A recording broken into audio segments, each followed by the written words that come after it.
Welcome to What CEOs Talk About.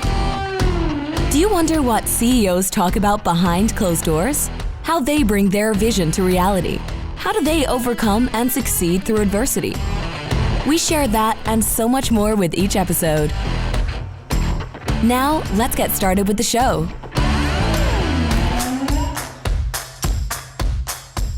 Hello, this is Martin Hunter, your host of What CEOs Talk About show, where we talk about translating strategies into frontline operations. We have past guests like Mark Raffin from Negotiations Ninja, Ryan McKenzie from True Earth, and let's put Dominic Rubin, a good friend of both Sebastien and I, from the Profit Tool Belt and the cabinet making Profit Tool. That. Say that 5 times quick. Can't even say it once, Martin. I know. I say, yeah, he's on the top of mind on a lot of these ones. This episode is brought to you by Urgio. Urgio is Latin for to urge, a strong desire to drive change, stimulate thought, incite feelings, encourage action. Urgio provides fractional COO services to move you through growing pains so that your company can flourish and profit. Sebastien, you are a visionary CEO. How important is it to have an integrator at your side? It's essential. The only way the vision can move forward. Well, it's got to be well organized and well executed. That's Fabulous. Definitely not my job. Like I say all the time, some of these, like Sebastien, he's so visionary. He doesn't have back pockets on his jeans because he doesn't need them. He doesn't look back. So if you're that visionary CEO that doesn't have back pockets back pockets on your jeans, or you're a VC of a company that has one of these CEOs at the helm of one of your businesses, and you want to get that idea across the line or help them monetize that idea, then go to urgio.ca, email them at info@urgeo.ca. Urgio has worked with a multitude of companies from SaaS, CPG, mining, transportation, from startup all the way to large multinational corporation. Our guest today, Sebastien Nault, the founder and CEO of Black Tie Group of Businesses. 10-year anniversary is coming up. What's wrong with my mouth today? He is part of the board member for the Vancouver EO chapter. How many years have you been on the board? It's my 4th year this year. 4th year. Do you like it? Yeah, I love it. Yeah, keeps me busy for sure. It's a good way to give back to the entrepreneurial community and meet great people. Yeah, let's talk about that after. I think how it works into, and motorcycle enthusiast. Seb and I go on motorcycle trips, so can't wait for the summer to show up with my new motorbike. I'm turning 50 this year. Booyah! So, Seb, I let all my guests pick the title of the show. What is near and dear to your heart? What do you want to put in the middle of this episode? For me, I think my number one, like my reason for being or for doing anything, is to be free. So freedom is top of mind for sure. And we can talk about how I managed to make the business work to give me more freedom, and also how we can incorporate freedom as part of company values, which is not always obvious, but we managed, I think, to do a good job here at Black Tie. You live and breathe. So for the listeners and the people who are watching, Sebastien lives this. Okay. So we're going to find out his tips and tricks on how to do it. But Sebastien buggers off 2-3 months out of the year, I think. Yeah, three months at least. So it's usually 2 months consecutive in the wintertime, and then another month throughout, like in form of like a couple weeks in August, and maybe some long weekends and some motorcycle journeys throughout the summer. Sweet. So it's going to be a good one. It's going to be a good one. So let's start with your story, Sebastien. How does it back in 1970 something for you, for sure. Let's not go to how does it all start? Go ahead. The details out. Yeah. So how does it start? It's interesting.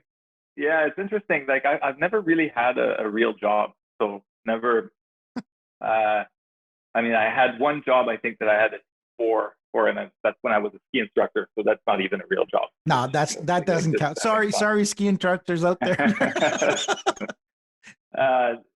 Yeah, so we had a family friend when I was a kid that was a window washer, and actually we had a couple, and one of them, like, I just looked at his life, and I think I was like 14, 15, started to think like, oh, what am I going to do with my life? And this guy was like traveling all the time, and he worked just a couple days a week. He always had a nice car, and I was like, oh, that's cool. Like, how do you do that? And then he was like, well, you know what? Like, I'll help you out. So he told me what to buy. So I bought my first, my parents helped me out, and we bought the first like window cleaning equipment and kit. And then my mom drove me to the mall, and that guy, a family friend, said, listen, like, if you charge like $3 to clean these like 6 windows over there, like, they'll hire you for sure.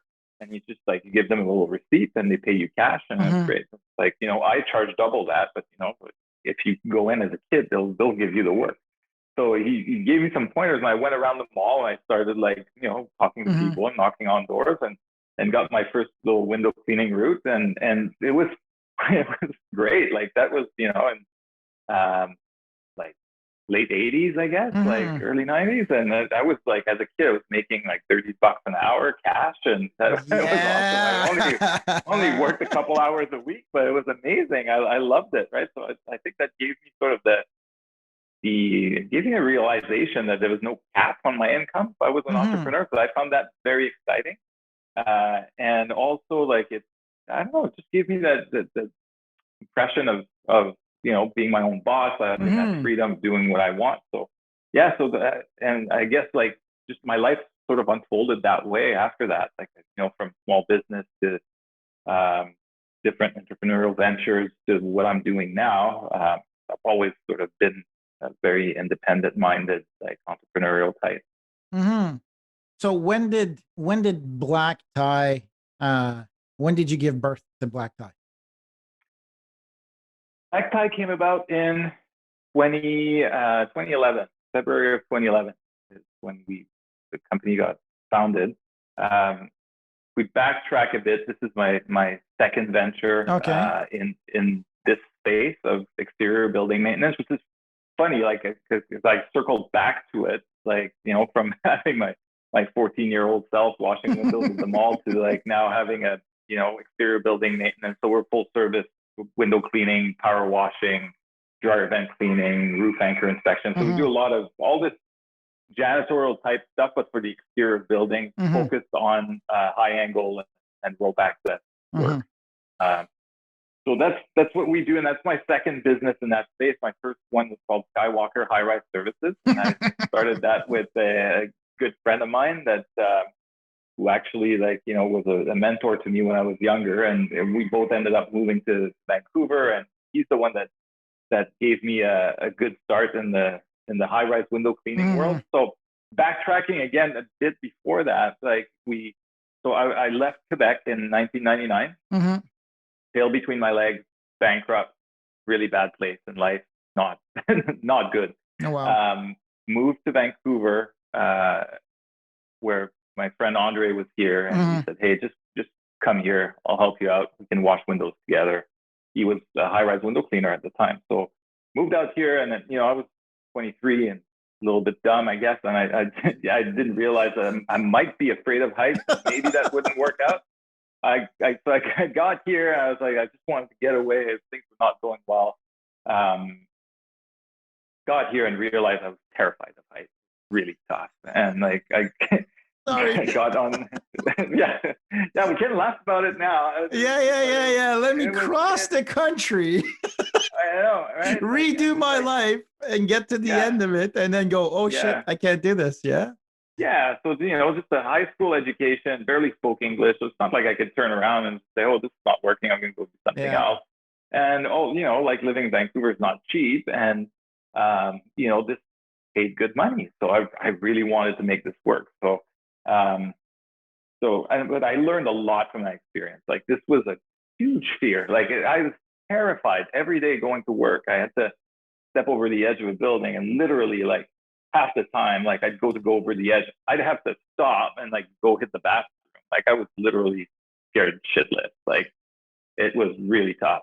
So it took me like 2 or 3 months to get into it. And eventually I conquered my fear. It became, I was still afraid, but like manageable. I was able to go to work and not think I was going to die like every minute that I was working. So that was a big improvement.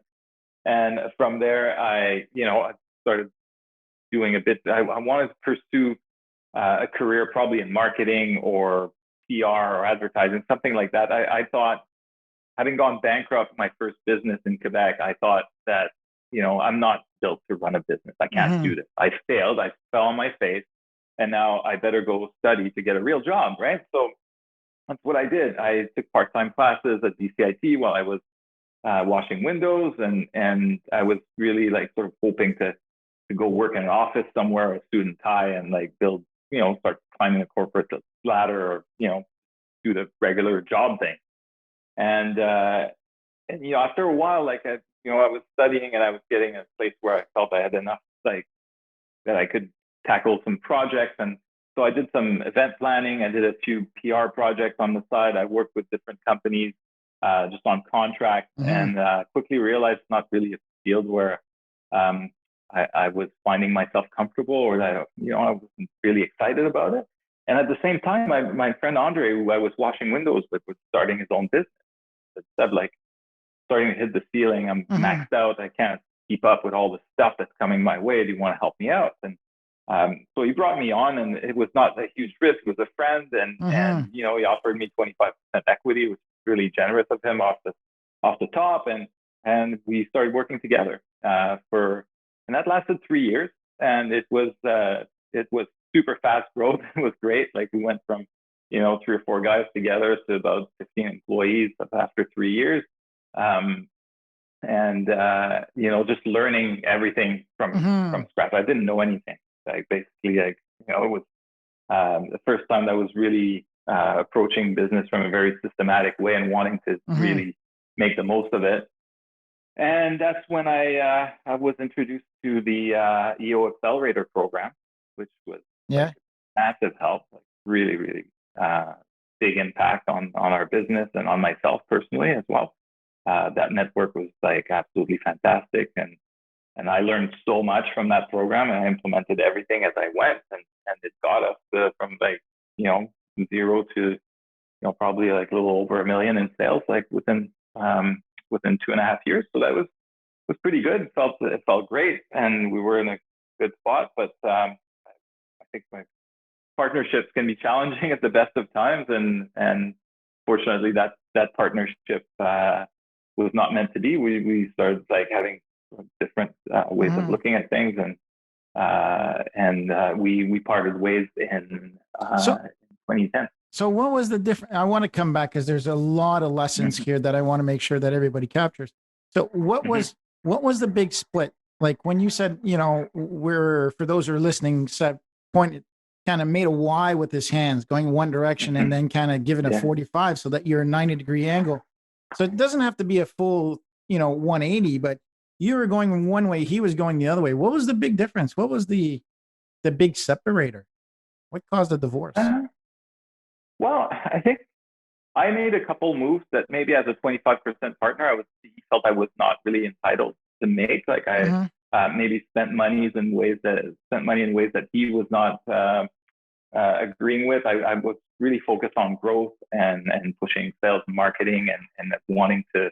I saw potential to really blow this up. And I think we disagreed on the vision. He felt it was a little too wobbly. He wanted to keep things a little bit tighter, be able to have a business where you could have oversight of everything without, like having to rely too much on systems. And so basically I think that the vision was where it wasn't working. I saw like a massive enterprise, and I think that's not what he saw. That was not in his wheelhouse. So, when you start having diverging vision and values, we never had that exercise of like, what are our values? Yeah, that's right. Vision for this business? We kind of like thought, hey, let's start this business. It's gonna be fun. Let's make money. Yeah. But then, 3 years down the line, you realize that, for me, like, we started this business and we're going there. Like, to the right, and he's looking at the business like, yeah, we started this business, and I'm going to the left, and we're not aligned anymore. So, So for those who are listening, and one exercise that I do frequently is I don't necessarily listen. I listen for keywords that kind of define the emotional state about think, feel, do. You said when you were a kid, 16 years old, you felt freedom of being able to do what I wanted to do. And that I think I know, Samson, I think that, and then when you hear those specific words and you go, what has he done lately? So you powered through, right? So you went down the hill, you hit rock bottom, and you powered through. So, okay, what can I do? You've mentioned the word learning continuously. What have I learned? The failures you said, oh, I failed it, but you went over the failure and then kind of stick to it. So that really means that deep down inside, it's not about how you fail and how the world is against you, but really, how do I circum this? How do I go around it? So it really identifies you as a person. And I think the last one that you said in the divergence of direction was you don't want control. And control also means that it controls your life. So if you have to micromanage, that's not freedom. So let's go there, because I think it kind of circles back in your story when you put freedom, and I listen for those words and I go, oh, wow, Sebastien did this, Sebastien did that. He's learning. Ultimately, his goal is to bugger off for 3 months out of the year, right? So deep down inside, you might not have a thought it, but subconsciously it was there because way back when you were 14, 15, 16, you're like, hey, I love being in charge of my own life, being the freedom that it comes, the freedom of choice, if you want to call it that, then the freedom to do what you want to do, which is a freedom of choice while operating a business. So you're invested in your business to be able to sustain the prosperity that you want to have. So the control. So tell me, so now Black Tie is there. What's on the wall? You said vision, core values. What are they? Well, we follow the EOS system. So we're like the book Traction by Gino Wickman that outlines a operating system for your business, and that's what we follow. So we have we run right now at the moment 3 operating companies, going up to 5 with 2 more locations in Alberta coming up next month. And for each of these companies, there is a sort of like big 10-year vision, and then we whittle it down to a 3-year plan. And from there, we have our annual strategic plan that's just broken down by quarter. That we have rocks that we work towards every quarter. So that's and part of that document is called the Vision Traction Organizer, the VTO, and then part of that. The exercise when you create your first VTO and you do your vision building exercise, you really have to nail down your values. So if you haven't done that, it's forces you to go through the exercise of really figuring out what your values are as a company. And it's interesting because Dominic Rubino was on your podcast, and he's also a good friend of mine that I met through my EO forum a few years back. And he's the one that pointed out to me, like, I think it was 5 or 6 years ago in a meeting. And then he was like, I was complaining about not being able to find staff for my company. And he said, Seb, like, have you defined your values? I'm like, no, man. Like, I just need window cleaners to work for me. Like, that's just that woo stuff. That's nice to have. But like, what I need is bodies. Like, well, how are you going to find the right people to work in your organization if you haven't defined who you are as an organization? I was kind of like, oh man, like, that's whatever. Yeah. That was so true. Like, finally when things slowed down over that winter, like really did the exercise, worked on, okay, what are our values? And then we were like, once we had that, it was like, man, like we got to fire like 3 people because like these guys are not invited back in the spring. We need to have like quality people, and we need to, put that front and center when we hire. And that was a huge lesson to learn, like huge. So our values now are at the center. Like I go over our values when we interview people, and that's what we hire and fire based upon. like it's the values. They're up on the wall. They're like right here in the office. And, yeah. And what are they? What's your first value? Top of the line for us is safety first. Like, really, really important to have safety as the number one thing. When you're hanging off a building 300 feet in the air, safety is it's not a choice. Really, it's very clear. Accountable is the second one. Mm-hmm. We're accountable to our clients and to each other as a team. Super important. Accountability. We don't waste each other's time. We work together and we do what we say we're going to do. Mm-hmm. So that's very important. Third one is proud team players.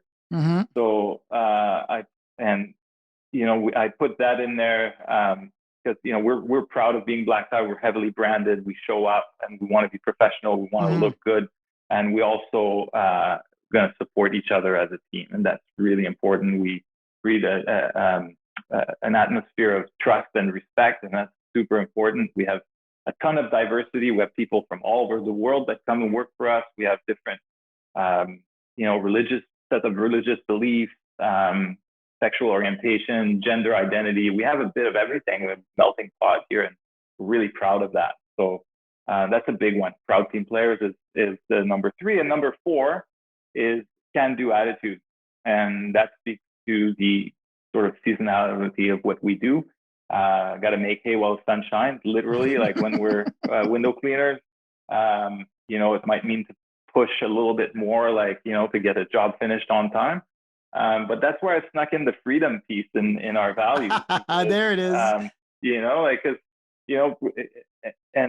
Being able to work harder or longer days and stuff, that sort of attitude means more freedom, because if you're going to put the company first and help us finish jobs on time, well, if you want to take 4 days off, take a longer weekend to go climbing or do your thing, because we get a lot of young guys that, they're here for just a couple years on a student holiday visa. They want to travel. They want to have fun too. So I encourage that a lot. And our culture encourages that. Listen, guys, work 3 days this week, but I need you to do this amount of work in the 3 days that you're working. And they will. And then they get the rest of the week off. And I love doing that for people. That's our value. And that in the title of the show, translating strategy into frontline operations, the same thing. How do you translate vision in day-to-day behavior? So one thing I think you do very well, I know you do very well, is you trust first. And so leaders tend to say, well, show me what you got. Well, you openly trust first. And you say, well, here's the culture that we've set. I'll trust you first. If you break my trust, there's consequences. And I believe that as a leader, you do that very well in a selfish reason as well, because you don't want to control everything, right? You want to say, okay, this is what we live because I do it. So how does that look for you? Because you trust first, and let me put that in regards to the freedom.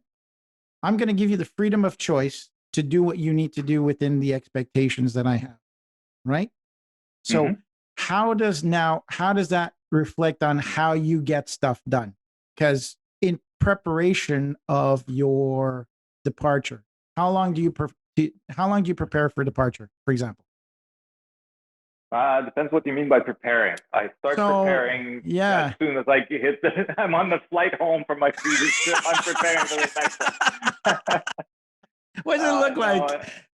No, I think the answer is not that long before. I mean, we have a pretty set meeting rhythm. We meet every week. We discuss any issues that come up. We have a management meeting every week to discuss what's coming up. Usually, I prepare for a trip maybe 4 to 6 weeks before, as this is the date I'm leaving. So we usually have our end of season holiday party. We'll have a big quarterly meeting, and then everybody's going to look at what is coming up for winter. And because winter is our slow season, we'll have winter projects. For instance, this year the warehouse is getting completely remodeled, and there's a bunch of work happening in the office, and we rework a bunch of systems. So all those things get sort of assigned to different people as their project or their rock for the winter, and they set milestones. that determine if they're on track or off track, and that's it. And while I'm away, I can have a look at our documents. If everything's online, and I can see if everybody's on track, everybody's doing what they're supposed to be doing. And I do stay in touch. I mean, we have, I'll always check my emails every day and look at our EOS documents and make sure that everything's done and on track. Okay, so keep going. What else do you do? So you said, so that's the official preparation. So when do you come back? You usually come back early February when there's no COVID around, right? So yeah, usually a couple months from early December to early to mid Feb. And where do you go? Asia, typically. Yeah. So we have a few spots that we absolutely love in Thailand, and we usually make a point to go spend at least 3 or 4 weeks there. And outside of that, my wife and I usually take a side trip, or we go explore another country. We went to Myanmar a few years ago, Vietnam the year before, and we did Laos. And we always try to make a bit of an adventure out of the trip, and then a bunch of time to relax as well. So when did you fall in love with this idea of freedom in travel? How did it come about? Well, that's interesting, because that's not always been that way for me. Like, I knew that freedom was important. I liked being my own boss and creating my own schedule. But if we want to backtrack again, like back to the days of Skywalker, when my partner and I split, I was convinced at the time that owning a business meant like you had to be working in your business or on your business, like, all the time if you wanted to be successful. Yeah, you can take a couple weeks off maybe, but more than 2 weeks, like, entrepreneurs don't do that. So that was my core belief system. And my now wife, with my fiance at the time, told me, Seb, like, I really want to go travel for a year before we get married. And to me, I was like, well, that's not possible. I'm trying to, I'm working on a business here that's growing, and that's the plan. And she put her foot down, and she said, no, you know what? Like, when we met 10 years ago, like, you said you wanted to do this as well, and now I still want to do it, but now you don't want to anymore. So I'm gonna go, and I want you to come with me. But if you're not coming, like, I'm still going. And that was really tough. It was a really sort of difficult thing for me to get through. But like, she we made it work. We decided, okay, like, we're gonna leave together in January. I'm gonna go spend 3 weeks with you out there, and then we're gonna keep traveling, and then in 3 months I'll go visit you, and then we'll spend 2 weeks together. And so I planned, like, throughout the years to have some time together in whatever country she'd be in at the time. So not ideal, but I figured, okay, we're going to make this work. And at the same time, I was trying to buy out my partner that's right, yeah. And trying to acquire that business that was only 25% owner. And I wasn't able to put enough money together for it to be worth it for him to exit at the time. So we kind of ended up in a stalemate, where we're like, oh, it's not working.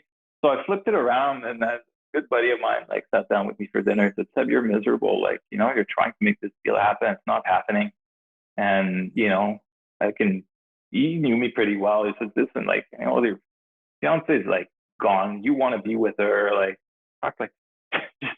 Go move. I'm like, well, I can't. I really want to make this deal happen. It's not happening. Why doesn't he buy you out? It takes less money to buy 25%. And you'll have money, you can go travel. I'm like, it's not, was not even on my radar. I wasn't even thinking that way, shotgun clause. Money, right? So I turned around and said, the next day I went and saw him and said, listen, this is, I'm offering you this 75%, 25% of that is this much. What do you think? Yeah, sure. We shook hands. That was it. Wow. Yeah, it was super easy, very, very quick and easy. And I remember the feeling of everything lifted off my shoulders, and it was not a big exit. It was just enough for me to have money in the bank to start a new business later and maybe go travel, but backpacking for 9 to 10 months, right? So, but it made me very happy at the time. It was great. So that's sort of when my mind started changing, and then I had this shift that like, oh, maybe I can do this. I'm so glad I did that, because remember I went and met my wife in Bali, and we started our trip together, and we traveled like straight backpacking for 9.5 months from there, and we just had the best time. I was retired, in my 30s. Yeah. And so, I didn't have to check in on anything. I was just completely free, and I'm so, so glad, so grateful that I had that experience, because we did so many things that, there's no way I would be able to do if I waited until I was 65. I could just crazy boat trips and going places and adventures that, seem kind of sketchy, but we're young, let's do it. It was fantastic. It was really, really good. So you said you started thinking, right? Can I do this? So when did you start thinking about black tie a little bit more in depth? Yeah. Did you, while you were away, you're going, okay, I'm enjoying this. So there's I haven't mentioned any, so many lessons. I'll name them off, right? So you're not getting the deal that you want with your partner. You're disagreeing from what you're telling me. You're still friends or somewhat friends. Just didn't mean that you weren't good business partners, right? Is that still correct? Yeah. Somewhat friends. Yeah. Okay. Yeah. So, don't think because you're so set on one direction. Think of do 360 on the situation. That's number one. Number two, I think that you and your wife showed great determination, and she lit a fire on your butt, saying, well, hold on a second. Yeah. Okay. So now I'm thinking about my business, but now I've got my family. That's, how do I manage all of this? That's another lesson, is to really make sure you take a 360. And I want to say frugality. Everybody goes, oh, I want IPO. I want to sell big. I want to make millions. You don't need millions to be happy. And that's what a lot of people, I want to keep that for a little bit later, because I want you to share how you do it, because prosperity, people think about too much profit. So let's bring it back to, okay, you're starting to think, your juices are flowing about black tie. Where are you? What are you doing? What are you seeing? I'm sure. Yeah. So yeah, I wrote my business plan while on that trip, and my mind sort of shifted from, you'll work 12 hours a day and have 2 weeks vacation a year, and that's the price of running a business. I run a window cleaning / power washing company that operates at full speed for 9 months of the year with 3 months off. How do I fill those 3 months? How do I keep my guys busy? How do I generate revenue in the down season? Blah, blah, blah. That's the way I ran things, right? Now I'm on a beach in Thailand, and I'm reading Tim Ferriss's The 4-Hour Work Week, and a bunch of light bulbs went off. And I was like, okay, well, maybe I don't have a 4-hour work week. Maybe I have 40 to 60-hour work week, but for 9 months a year or 8 months or whatever I decided to be. And the rest of the time I'm off. And, and then I started looking at all the things that I've stressed about, all the things I did that I could outsource. And that's the thing that came out of that book, outsource your life, what can you be spending your time on that you're not doing currently because you're busy doing all these stupid things or worrying about all this stuff that's really you can delegate, you can pay someone to do so I started thinking in that way. So that was another part of the shift that happened. And then when I went and created my business plan, my wife dragged me to Rishikesh, which is a yoga town in by the Ganges in India. And we did the yoga ashram, got up at 5:30 every morning and did an hour and a half of yoga and an hour of silent meditation. And then she would keep doing yoga and all kinds of stuff during the day. And I would go to that internet cafe that was owned by this old French hippie guy that is obsessed with pyramids. It's called the Pyramid Cafe, and the guy had pyramids everywhere. And it was really random.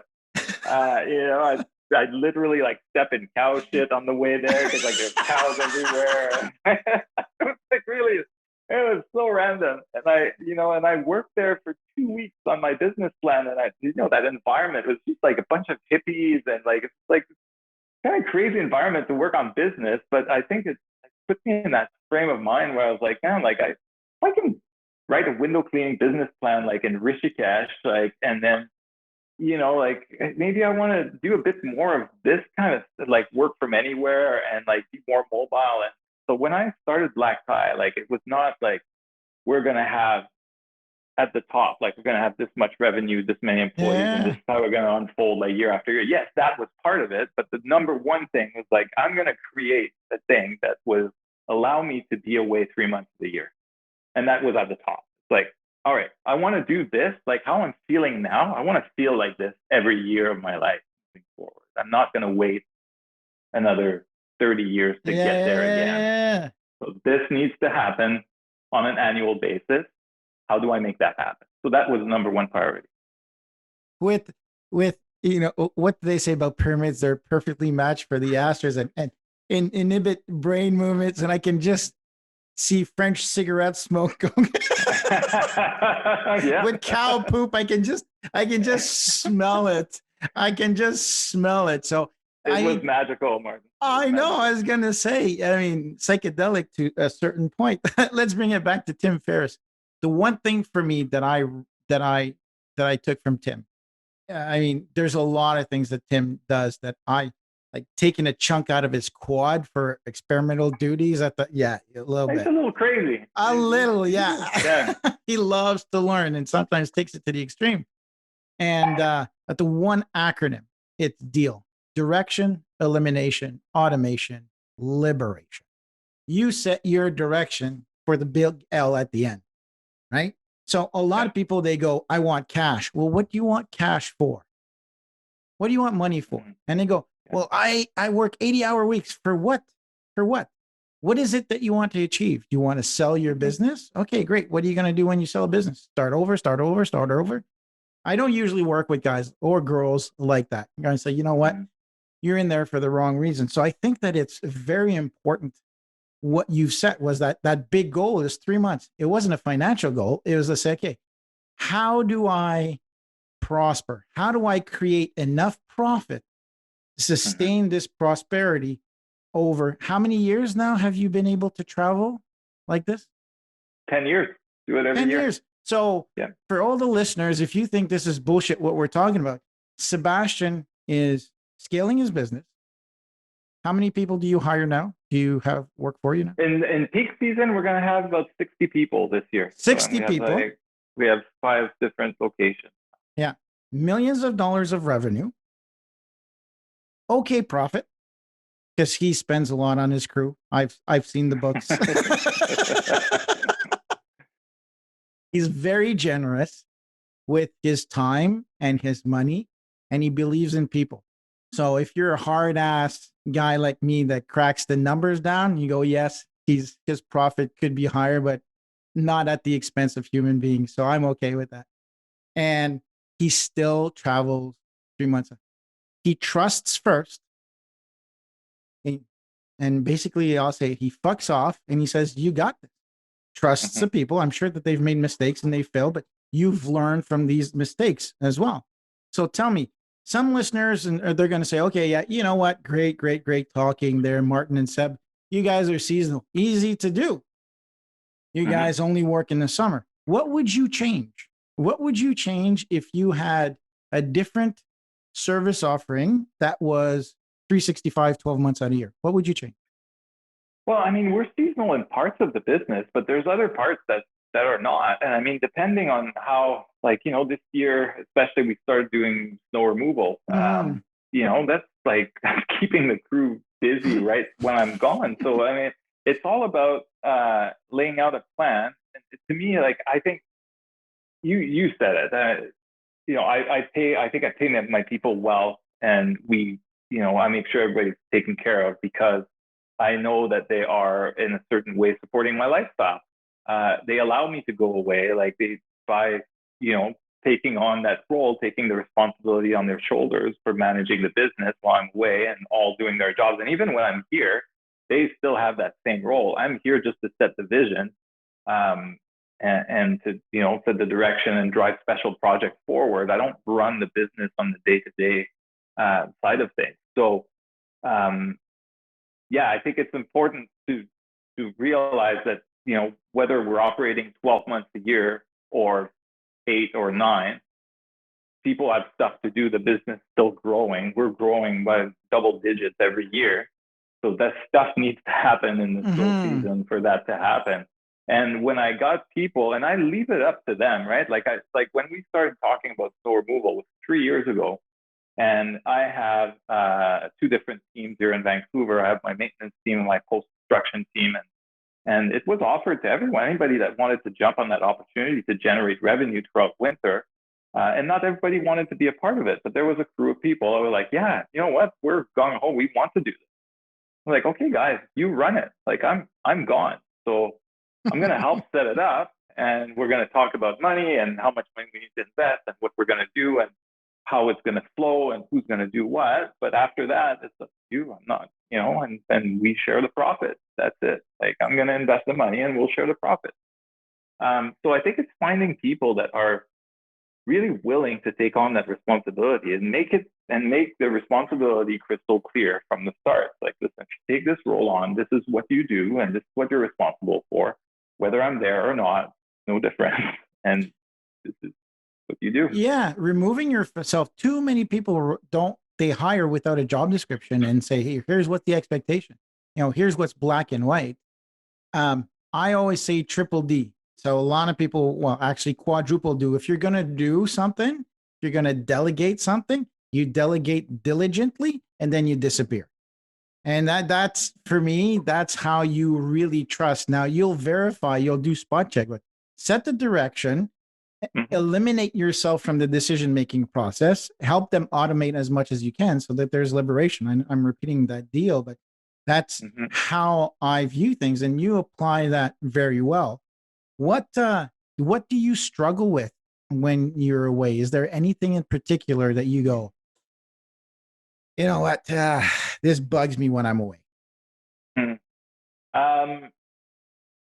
Really on the operational front, to be honest, like I think like everybody's got things dialed. Things are so, I'm not attached to shutting off completely for 3 months and nobody can reach me, like I wake up every morning, spend a couple hours on email, like, if there's anything that needs to be troubleshooted, I help. Like, of course, it's not stressful. Technology nowadays allows us to do that. When I started 10 years ago, it was touch and go. Like we had to go to internet cafes. It's like, it's a bit of a pain. But now, we got Wi-Fi everywhere. We're on a remote island, middle of the ocean. I can Zoom anyone I want. Like, it's kind of cool the way things have evolved and allow me to be more efficient. I would say the one thing that stresses me out is when we're growing. I feel a ton of responsibility towards new teams and people that are just getting stuff off the ground, or, like when we open a new market, I feel a lot of pressure on that. A little bit of fear of failure, a little bit of wanting to be there 100%, not, making sure that they feel supported. So that causes a bit of stress. We started Victoria about 3 years ago and came back from vacation. I remember we just went straight to Victoria, my wife and we just I spent a week with the newly formed team over there and we worked together. So, and I felt like, okay, like they're good to go and they're close to home. So that wasn't too bad. This year with COVID, managed to travel a bit anyways, but not as much. And we're also opening 2 new locations. So I told the guys, I have a new partner in Calgary and a partner in Edmonton, and they knew I was gone for a month. And when I came back, now we're working on opening up those markets. We weren't going to go as aggressive this year because, people think lifestyle business is like a dirty word, but I'm proud of having a lifestyle business. I think it supports my lifestyle really well. But, typically I would not open 2 markets in 1 year. I would take one and but this year when I saw COVID happen in the spring and then looked at what was happening in the summer and knew we weren't going to be able to travel as much this year, I took the opportunity to just double down and do Calgary and Edmonton in 1 year. And yeah. So that's, to go back to your question, that's what stresses me out when I have new things I haven't tried before, new team members that I feel I need to support more and be more present with. I don't want anyone to suffer because I go away. Yeah. I mean, there's huge lesson in here that, so if we bring it back, if you were 365 full service, you wouldn't change a thing. You'd still empower as much as you can, create clear expectations with your teams, really set the goal of when you're leaving and for how long. And it also permits you to inject yourself or give you the freedom to do what you want to do within your business. Because I think you're pretty heavy handed in the recruitment process, correct? Yeah, that's one thing that, that's with my schedule, and coming back, when I come back is right when we usually do our hiring for the next busy season. So I pitch in a lot on that, on how we, I do a lot of interviews. I'll help run the advertisements and, make sure that everything's lined up for our hiring fair, and then all the stuff that we do in the spring around building the team for the busy season. So I always say leaders are learners, and you've said it before. So give me some, I don't want to say leaders are readers because I'm dyslexic. So reading is not, I enjoy it, but I'm not passionate about it. It's very difficult for me. So what piece of material reference really that you can tell the listeners, hey, listen, if you want to talk about freedom, here's something that Tim Ferriss for one of them, but here, is there anything else that you are currently learning or that you've learned in the past that really helps you build what your lifestyle business? I think, it's interesting because there's so many business books. There's so many things you can read and stuff like that. And so honestly, I usually have one audiobook on the go that I listen to like a little bit, half hour every day. And, I think over the years, I've read a bunch of business books, but I think there's only like 2 or 3 that really, really stuck with me. And so obviously there's like Traction. That was life-changing. Putting EOS in place in our business, was definitely it turned things around. And now I feel like we have complete alignment around our vision and our strategy and what everybody's role is and how they contribute to the big picture. So that's been fantastic. Scaling Up is another one. Kind of it's also a strategy book for businesses that, goes a little bit deeper, a little bit more thematic in the strategic approach. I think the most important book, and the one that I keep revisiting, and actually we're having a book club with our management team and we're reading it together right now, is Good to Great. Jim Collins. He wrote several books. That's one that really you want to and somebody in I'm part of the entrepreneurial master's program at MIT through EO, and we had someone come, I think it was Cameron Harrell, that spoke to us a couple of years ago and said, guys, if you've read Good to Great, go back to it and reread it, and you'll find something that you're not doing properly in there and that you can work on. Do that all the time. You don't need to read a million books. Everything's in there. I find sometimes, and I'm sure you'll share that entrepreneurs are very fickle, right? Where they go, oh, shiny new book. I got to learn more. I am the same nature that pick something. Dale Carnegie for me is the guy 1952. He was putting leadership and management stuff back in 1952. Stoicism practice, Daily Stoic. Yeah, Daily Stoic is fantastic. That's part of my routine as well. Yeah. Absolutely. Stephen Covey, right? For me, the 7 Habits, the one thing that I tell my kids and I apply every single day, first things first. Always do the first things first. If I'm, and you combine that with stoicism, if I die, memento mori, if I die tomorrow, what am I going to do today, right? And one kid around the block, some people don't like him so much because he's really up there, is Simon Sinek. So you have to be a very good leader to understand the concepts and how to translate, because he can be very up there very strategic and very visionary, where how do you apply compassion? How do you apply those things? But to your point, pick something, review it, reread it. It's okay. My 7 habits that's my like version 3. That I've so that's just, I agree. Like there's classics there that are just, I think that every entrepreneur has in their library.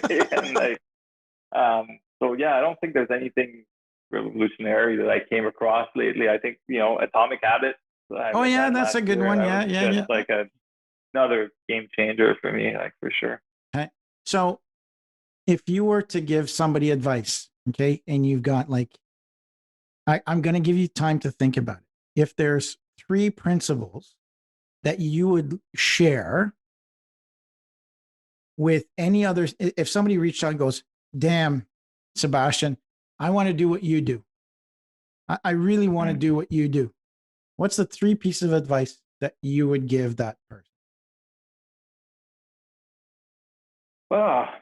Well, I think one, I would say, make sure this is what you want to do.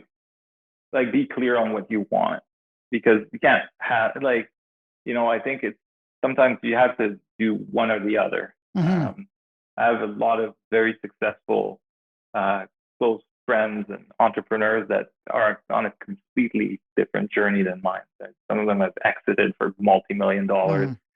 They are now they have to work their earnout, and they've been working 80 to 90 hours a week for the past 5 years, but that's what they wanted. They wanted that, and they are very successful at chasing their vision. So, it's something that I would say, make sure that you clarify exactly what it is that you want, because I think being in business, it is about creating what you want for yourself. So 100% clarity, first thing. Okay. Second, if you decide that you want to take some time off and really just spend a certain amount of time blocked on your business, and the rest of the time you're free, I would say find the right people. Like, that's the number one thing, is find the right people and give them like a clear mandate to run things for you. It's almost like, if you read a book on prepping your business for selling it for, small to medium sized businesses, apply those principles. Basically, eliminate the need for you to be there, and, be very clear on, I look at what it takes to have a business that's attractive to a buyer. That's what you need to have. That's right. You want to do this. Systemize. A lot of, I mean, you can listen to another podcast that I have on behaviors and systems as well. So it's nice to have systems when you don't have the people with the right behaviors who can make those decisions for you. I think that's something that you've done very, very well. What's the last one? I think that was number 3. So the right people. Oh yeah, that's right. the right people in the right seat that you can absolutely trust.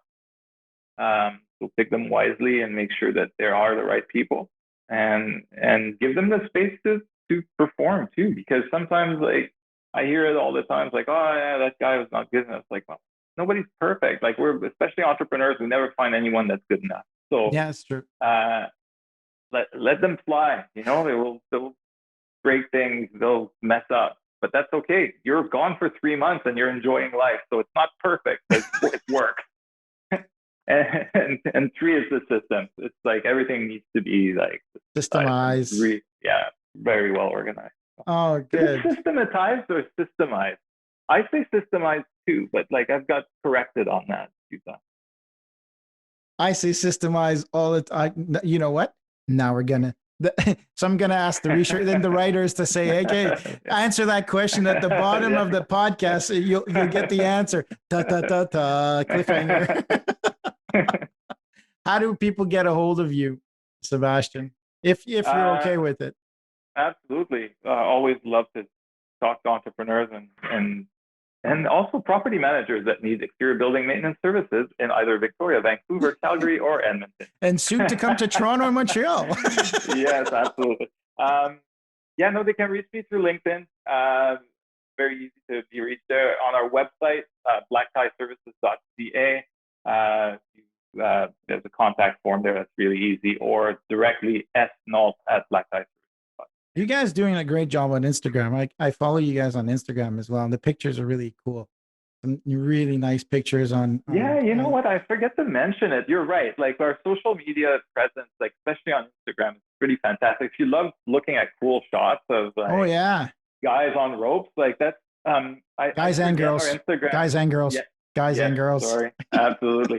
I forget to mention it because it's such a, for us, it's a staff sort of like, it's a place of where they can sort of post their photos, and we encourage, like we do a photo contest every month for our staff. So they post really cool shots, and we use it more as a recruitment tool, to be honest. Like we have followers from all over the world, and we get a lot of people that want to come work in Vancouver and find us on Instagram. So yeah, so Black Tie Property Services on Instagram.